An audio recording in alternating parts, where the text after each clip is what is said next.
Escuela Sabática Viva es un programa de apoyo para la Iglesia cuyo objetivo es convertir cada clase en una unidad de acción que practique el compañerismo, estudie la Biblia y experimente la misión como estilo de vida. En la primera parte de compañerismo, dedica en tu clase 10 minutos a interesarte y conocer más a tus hermanos y hermanas, creando una red donde todos estéis cuidados y atendidos. Toma tiempo también para la oración, por vuestro reavivamiento espiritual y por nuestras familias e iglesias. Acompáñanos ahora en la segunda parte, en el estudio de la Biblia y la lección de la escuela sabática.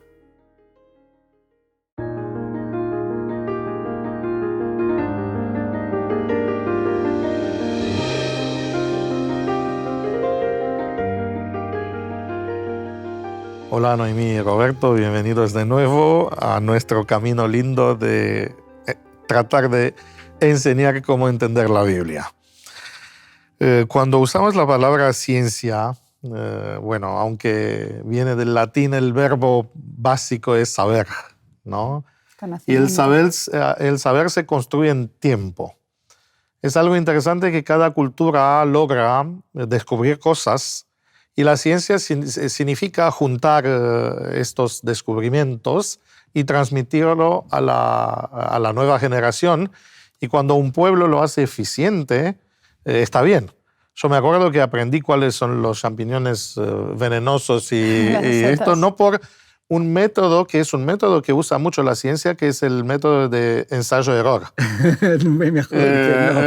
No creo que pudiera usar este método, sería fatal, pero lo aprendí de mi abuela. Así que si nos puede dar una perspectiva de estos diferentes métodos de construir el saber, cultura y tradición, ¿no? Porque son vinculados unos con otros. Cuando hay que descubrir algo nuevo, sí que muchas veces se aplica ese método de ensayar-error. Hay que hacer pruebas. La ciencia funciona que uno se hace una pregunta y entonces tiene que buscar una respuesta tentativa, que sería esa hipótesis, y entonces para comprobar si la hipótesis es correcta o no, pues hay que diseñar pues, unos experimentos, un modelo, un método de validación, que entonces sí que muchas veces hay que hacer pruebas y si no sale bien, es lo que llamaríamos el ensayo-error, pues hay que volver a empezar. Hay que formular una hipótesis nueva, sí. ¿No? Es así. Sí. Y bueno, eso lo podemos encontrar también en la Biblia. Que la Biblia tiene mucho contenido recomienda científico. Un método como esto, ¿no? Si buscamos, por ejemplo, en 1 de Tesalonicenses 5:21, ahí se nos está recomendando examinarlo todo, podríamos decir investigarlo todo, sí. Y retener lo bueno. Bueno, pues eso es un poquito lo que hace la ciencia, que es que se busca una serie de respuestas cuando encontramos la que es correcta, cuando nuestro método experimental nos dice que la hipótesis que hemos planteado es correcta, entonces eso se convierte en parte del conocimiento científico. Y entonces, a partir de ahí, eso ya se acepta. Y no hay que volverlo a probar cada vez. Sí. Pues ya se transmite en los libros de texto, como que eso es así. Sí. Y entonces ya a partir de ahí sería el conocimiento ese transmitido a las siguientes generaciones y entonces se puede seguir construyendo sobre eso. Allá. Porque si hubiera que repetir todos los experimentos de todos los científicos de la historia, no avanzaríamos nunca. Sí, yo tuve fe en mi abuela y no tuve que probar la venenosa para ver que se muere uno. Bueno, esto es interesante. Estaba pensando justo cuando tú mencionabas de esto que se transmite, estaba pensando como músico, todos sabemos de los violines Stradivarius. Cierto. Se murió el maestro en Cremona, no logró transmitir la sabiduría de cómo hacer la laca que se pone arriba de los violines y hoy día nadie sabe más hacerlo y muchas veces no hay suficiente creatividad para crear estos nuevos caminos, así que ya no hay más. Se perdió. Ese conocimiento por eso es importante transmitirlo y esto es bueno, ¿sí? Así que cuando usamos la palabra tradición hay una ventaja. Pero la verdad es que cuando analizamos el texto bíblico, aunque se habla de estos métodos y de una buena tradición, aparece la tradición también en un contexto negativo. Sí. Por ejemplo, el Nuevo Testamento muestra un debate entre la cultura oral versus la cultura escrita. ¿Sabes esto? Mira, yo tengo aquí en mis manos un móvil que nos puede ayudar un poquito a entender esto y es que el medio de comunicación, ya que puedo tener la Biblia Más eficiente. aquí. Sí, 20 Biblias. ¿no? Sí, sí. Biblia, Todas todas las que versiones, etcétera. O sea, ese es el medio de transmisión. Y este medio de transmisión tenemos que ver, nosotros tenemos, este es muy efímero, recuerdo, si no tenemos... En 2 años ya sí. Entonces, pero es eficiente. es eficiente. Sí. En los tiempos bíblicos había 2 medios, el oral y escrito. Pero era cultura de lo oral en la que la mayoría de las personas no sabían leer. Sí, en la yo mayoría poco, del sí. mundo mediterráneo Sí. no sabían leer. Los judíos sí que tenían el porcentaje, pero no se puede alfabetización saber. La más alfabetización grande. es muy alto, porque además incluso estaba en la propia un deber. palabra de Dios, Sí. era un deber. Tienes que escribe en un libro y tú las palabras las leerás a tus hijos. Es decir, el rey tenía que tener una copia. O sea, siempre Hasta hoy día el bar mitzvah, cuando Sí. el niño... Él ¿no? tiene que saber leer. Sí, esto lo inicia Si en no, la vida no entra religiosa. en el mundo Sí. del adulto, Del adulto. ¿verdad? Entonces esto es muy importante. La tradición tenía valores muy altos, pero cuando confundimos el medio, porque eso era un medio, el medio, con el fin o con el objetivo, entonces las cosas, con el mensaje, entonces las cosas se complican. En los tiempos de Jesús encontramos varios conflictos. En Jesús que entra en conflicto en el medio, o sea, la tradición o lo que se había en la tradición, con la realidad del mensaje de la Biblia. Porque a veces se confunde lo que hacemos con lo que Dios quería, o sea, la manera de hacerlo. ¿De acuerdo? Entonces, como habíamos hablado antes, lo de la mezuza o las filacterias, en principio era una manera muy respetuosa de respetar el texto bíblico, palabras las ataras, pero cuando lo literal es más importante que el mensaje, nos llegamos a confusiones. Hay un pasaje en el que, este me gusta porque lo cuenta Marcos, que escribe a los romanos y les explica cosas, como dijeron, para decir, mira qué cosas tenían los judíos. Y aquí está hablando de que al ver Jesús a sus discípulos comían pan con manos impuras, sin lavar. Entonces aquí Marcos explica a sus lectores romanos esta tradición. Les dice, estamos en Marcos 7:3, porque los fariseos y todos los judíos no comen, a menos que se laven las manos cuidadosamente. Qué tontería lavarse las manos antes de comer. Pensamos en aquella sociedad, ¿no? ¿Verdad? Qué bueno. Aferrados a la tradición de los ancianos. O sea, lo hacen no porque sepan... Sí, no, porque ya... Vale. Y de lo que viene del mercado no comen a menos que lo laven. Ya ves tú. Qué cosas. ¿eh? Qué cosas. Agua. Es interesante la sabiduría bíblica que había detrás, pero la gente nos... Y hay muchas otras cosas que han recibido para observarlas obligatoriamente, como lavamientos de copas, de jarros, etc. Entonces, Explícame un poquito. Sí, la tradición. El fundo, sí. Entonces, la tradición estaba muy bien. Lo que pasa es que ya no sabían por qué. Esto es fatal. Hacían cosas cuando bien. lo haces sin saber por qué. Entonces, por ejemplo, llega un momento en que ellos han visto que los discípulos no se lavan las manos y han comido algo, no sabían lo que comerían, porque la acusación solo es que comen pan sin lavarse las manos. Y entonces han cometido una tremenda falta. O sea, se convierte lo que puede ser una cosa que no es conveniente en un tabú. O sea, la tradición puede convertir lo que no es obligatorio en prohibido. Entonces... O sea, un pecado. Sí, pecado, o sea, totalmente pecado. Entonces Jesús dice, cuidado, es que se han confundido. Eso de lavar, eso es... No tiene sentido como lo hacen ahora. No, es decir, es que lo que contamina de verdad a la persona no es esos 4 microbios que te tomas al comer una manzana que viene del mercado sin lavar. Entonces Jesús les va a decir eso, que en ese caso concreto la ley tenía la intención de pues, tomar precauciones naturalmente de contaminación, pero sobre todo no hay que olvidar que lo que más contamina es lo que surge de nosotros, las malas intenciones nuestras, ¿verdad? Y entonces él toma como ejemplo la ley del Corbán, que es un mandamiento, honra a tu padre y a tu madre. Muy bien. Y entonces la tradición ha dicho, bueno, yo tendría que ocuparme de mis padres. Mi padre está asistido, está en una silla de ruedas o necesito una persona que se ocupe de él y yo no quiero hacerlo, no quiero. Entonces, pues mira, todo lo que tengo lo dedico al templo Y entonces ya, claro, no puedo usar cosas del templo. Como se lo he dado al templo, cuando yo me muera pasará al templo, pero yo no tengo la obligación de conformarme a mis padres. Ya lo arreglé. Entonces, claro, Jesucristo decía, estás transgrediendo el mandamiento. Es retorcido. Sí, honra a tu padre y a tu madre, ese es el mandamiento. Lo otro son tradiciones humanas. Y entonces Jesús hará una diferencia que es muy importante entre lo que realmente Dios ha enseñado y lo que son tradiciones. Entonces dirá, por ejemplo, en las cosas de las comidas, no hay nada fuera del hombre que entrando en él pueda contaminarle por dentro, ¿verdad? Naturalmente, sino lo que sale del hombre es lo que contamina el hombre. Y dice, porque los discípulos entonces le preguntan, bueno, todas esas costumbres que nos han enseñado, entonces no tienen ningún valor. Esas cosas no entran en su corazón, el versículo 19, sino en el vientre y sale a la cloaca purificando todos los alimentos. Jesús decía, mirad, la contaminación de los alimentos, claro que es mejor que os lavéis las manos y que todo esto. Pero a la larga, cuando se termina el proceso de digestión, se acabó. Pero lo que nace dentro de ti, ese rencor que tienes contra alguien, ese odio de esas personas contra sus padres que no los quieren atender, eso sí que contamina toda la persona. O sea, Jesús va a hablar de algo muy importante que es las tradiciones pueden ser muy positivas y muy valiosas, siempre que no olvidemos el motivo que las ha creado y que no pongamos las tradiciones por encima de lo que Dios ha enseñado, como ocurre aquí. Ahora, pensando en esto, veo como que hay un deber de cada generación. Tú dijiste que sí, no es necesario rehacer todas las experiencias negativas para ver que este es un camino cerrado. Pero creo que hay un deber también de entender por qué hacemos las cosas. Sí, eso en educación es muy importante.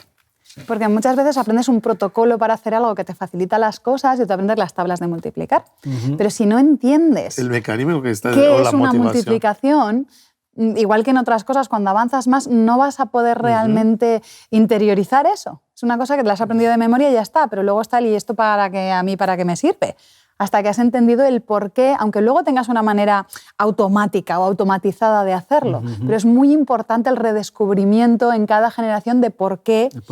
Y que hay algunas tradiciones de estas que son tradiciones humanas que a lo mejor con el cambio de la época ya no es necesario hacerlas mientras mantengas la base, el por qué. Exacto. ¿Tenemos un mecanismo interno para hacer esta validación o no?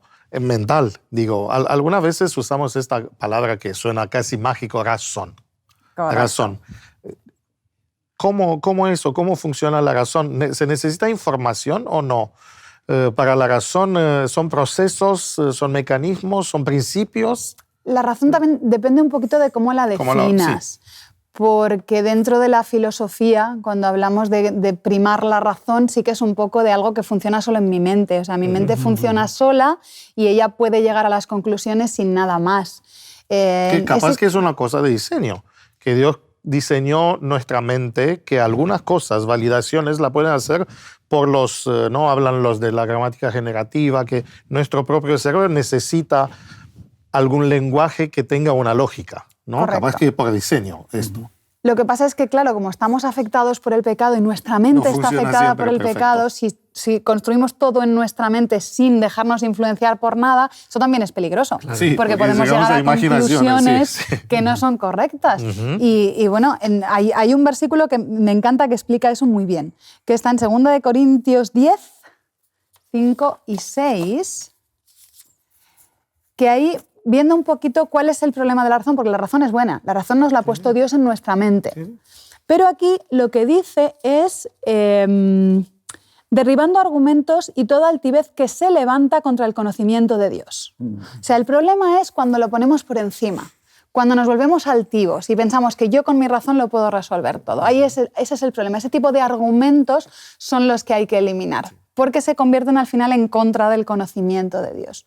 Porque Dios quiere que razonemos. Dios no nos pide una fe ciega. En la Biblia hay un montón de llamamientos al razonamiento. Y vocábulos que describen esto, incluso, no más de uno. Incluso podríamos hablar de que Dios nos pide que le investiguemos de manera científica. A mí me gusta mucho un salmo que dice, gustad y ved cuán bueno es Jehová. con tus sentidos. Ven y pruébame. Sí.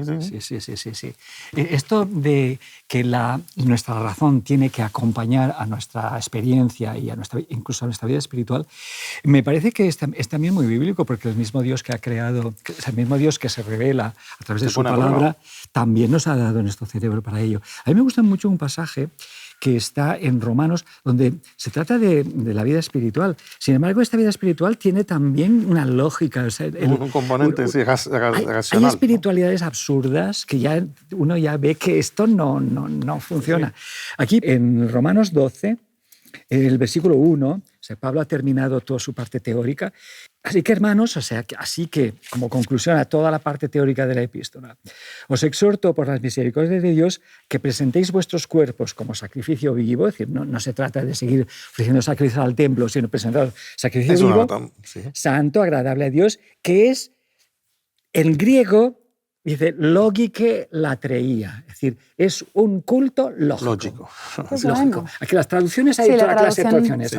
Adoración espiritual, pero en fin, el texto griego, tú usas una palabra del lenguaje, de la filosofía, y es que es una adoración lógica. O sea, lo que te pide es que seas coherente lo que sabes con lo que haces.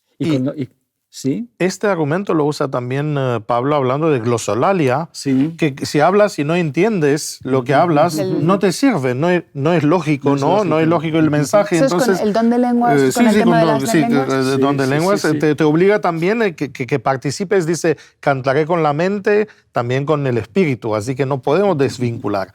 Sí. Ahora, entonces, entonces nuestra propia lectura de la Biblia, la autoridad misma de la Biblia, apela a nuestra razón y a nuestra fe a la vez, a las dos. Sí. O sea, yo no estoy de acuerdo con posiciones que incluso son teológicas, que ponen la fe antagonismo. Como antagonismo. Enfrentadas. Sí. En realidad, fe es una actitud, pero esto no te elimina los procesos de pensamientos claro. Que la Biblia recomienda. Fíjate, siempre se pone, porque viene del platonismo, ¿no? Este contraste entre el cuerpo y la mente, entre el espíritu y el cuerpo, pero el acceso a Dios lo tenemos por medio de nuestro cuerpo. Por esto estos verbos muy, muy sensoriales, claro. Probad, gustad, ved. Ese es el hebreo, que es muy concreto. Claro, sí. Y esto nos muestra que podemos. No es solo una cuestión de pensarlo. Ahora, es verdad, y tú decías esto, de que nuestros pensamientos, no siempre, por el pecado, no funcionan siempre como sin fallas. Claro. Tenemos hasta, y son famosos, ¿no? Yo me acuerdo que estudié en el 9º grado en Rumania lógica. Había la materia, una asignatura, claro. Y te daba los ejemplos de silogismos, que son razonamientos falsos, ¿no? Que te pueden conducir a, los sofismas. Sí, que eran interesantes. Descubrías cosas, ¿no? Que parecía lógico, pero no tenía. Entonces, estoy pensando que capaz que muchas de estas cosas se validan y se generan también vamos a decir, por la educación. Tú mencionabas la educación. Yo me acuerdo que desde pequeño mi abuela me contaba algunos cuentos y yo me daba cuenta que algunos de los cuentos tenían un propósito. Claro. Para influir mi conducta, mi pensamiento. Y entonces es muy importante el asunto de qué cuentos leemos. Cuentos, entiéndanse en qué historias. Y es muy interesante que la Biblia es una colección, no es un listado de leyes o un listado de reglas, sino si leemos el carácter narrativo, capaz que es una forma muy eficiente de educar y esto lo sabemos, ¿no? Cuentos, ¿no? Cuentos historias. Que son importantes. Relatos. Sí, historias. Mejor usar la palabra relatos. Sí. Los relatos. Si uno no sabe Génesis, si no sabe la historia de la caída, fíjense, los griegos tenían otros relatos acerca de la creación. Los que vivían en Mesopotamia tenían otros, y esto creo que configura mucho la mente y lo que llamamos cosmovisión. Sí. Así que la Biblia se encarga, por esto es importante toda la Escritura. Digo esto porque algunos leen solo el Nuevo Testamento. Han visto que hay esta tendencia hoy día a considerar que el Antiguo Testamento no lo necesitamos, pero creo que las verdades que están contadas en los relatos que están allá son importantes como ladrillos básicos para... Bueno, ahora, como vienen de tiempos muy lejanos, hay que reconocer que muchos de estos relatos tienen unos límites. Por ejemplo, ¿no? Y hablando como científicos, la Biblia dice salió el sol. Pero es que nosotros decimos hoy en el siglo XXI, ¿a qué hora sale el sol? Sí, Es la misma expresión. Pero fíjense, uno si lo interpreta como habíamos dicho literalmente, ya puede ver una contradicción entre ciencia y texto bíblico. Ya, pero hay una especie de lenguaje convencional en el que sabemos... Que todos entendemos. Que todos entendemos, pero sabemos que es metafórico. Y que el sentido común te obliga a... Y tenemos que aceptar que la Biblia lo tenga. Sí. Nos vamos a exigirle a la Biblia algo que nosotros mismos ni siquiera... Entonces, para todos que nos acercamos a la Biblia, hay que entender que Dios se revela. Hemos hablado de que Dios inspira a los autores, pero se revela en un marco cultural limitado, con convenciones sociales que ya existen por tradición, ¿no? Porque es una observación, ¿no? Al final que sale el sol. La explicación que damos por qué causa efecto, esto es más complejo, pero simplemente, si quieres usar pragmático, ¿no? Entre nosotros, cómo describir este fenómeno, alcanza la expresión. Ves. O sea, sí, tú ves cómo sale el sol. Sí. Entonces, la Biblia muchas veces no contesta o no se pone a redefinir. Imagínense cómo sería el libro de Génesis, o que cada vez cuando habla de un fenómeno meteorológico o astronómico, tiene que darle toda la fórmula. Los detalles científicos de eso. Sí. ¿Sabes? Yo encuentro que hay un pasaje en Pablo que a mí me llamó muchísimo la atención, y es que para leer la Biblia necesitamos sabiduría e inteligencia espiritual. Esto está en Colosenses 1, versículo 9. Es decir, es interesante con Howard Gardner, el padre de las inteligencias múltiples, pues hemos descubierto que la inteligencia, aquellos test que nos hacían de inteligencia en el servicio militar, pues eran solamente de pura lógica, no medían otras cosas. Entonces la inteligencia emocional, todo esto. Y me gusta porque Pablo dice, para las cosas de Dios, lo que necesitáis es inteligencia espiritual. Esto está me gusta, hay una inteligencia espiritual, o sea, las cosas que tienen que ver con Dios apelan a tu inteligencia, pero en una dimensión distinta, en inteligencia espiritual. ¿Qué quiere decir plenamente? Pues no estoy seguro, pero sí que sé que por dónde van los tiros y que creo que lo entiendo, ¿verdad? Creo que tiene que ver también con esto, porque fíjense, si hemos dicho que es importante creer que hay un Dios bueno, un Dios misericordioso. Cuando llegas a pasajes que son conflictivos, y nosotros vamos a tener en unas semanas una discusión acerca de textos que parecen que no tienen lógica, problemáticos, creo que este paradigma espiritual te ayuda a entender o resolver estos conflictos. Si no... Claro.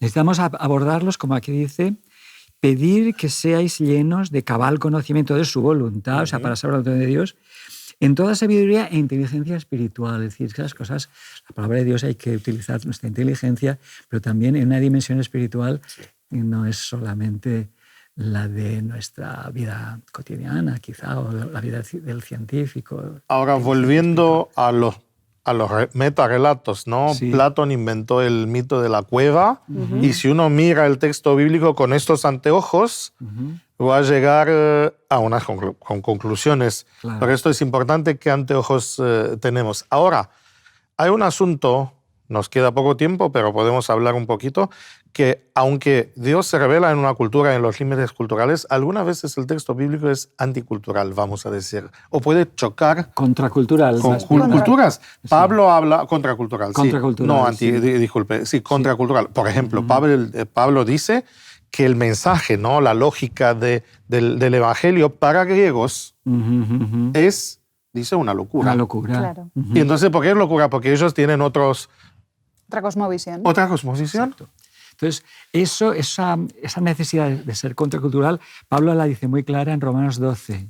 Es decir, no os Sí, no os ajustes. No os ajustéis a adaptéis este a las siglo. formas de este mundo. No toméis la forma de este mundo, sino transformaos por medio de la renovación de vuestra mente. Aquí en griego es muy bonito, no voy a meterme en Sí, ello. pero porque tiene la palabra la esquema, ¿no? Sí, esa palabra. Pero también la de Metamorfosis. O sea, sí. te puedes conformar, reformar o transformar. Y aquí lo de la renovación de vuestra mente, eso es la metamorfosis. La palabra que pone es metamorfosis, o sea, el verbo metamorfo. Es decir, que eso es contracultural. Es decir, Claro. no me dejo dar la forma que me quieren dar a mi cabeza y a mis ideas.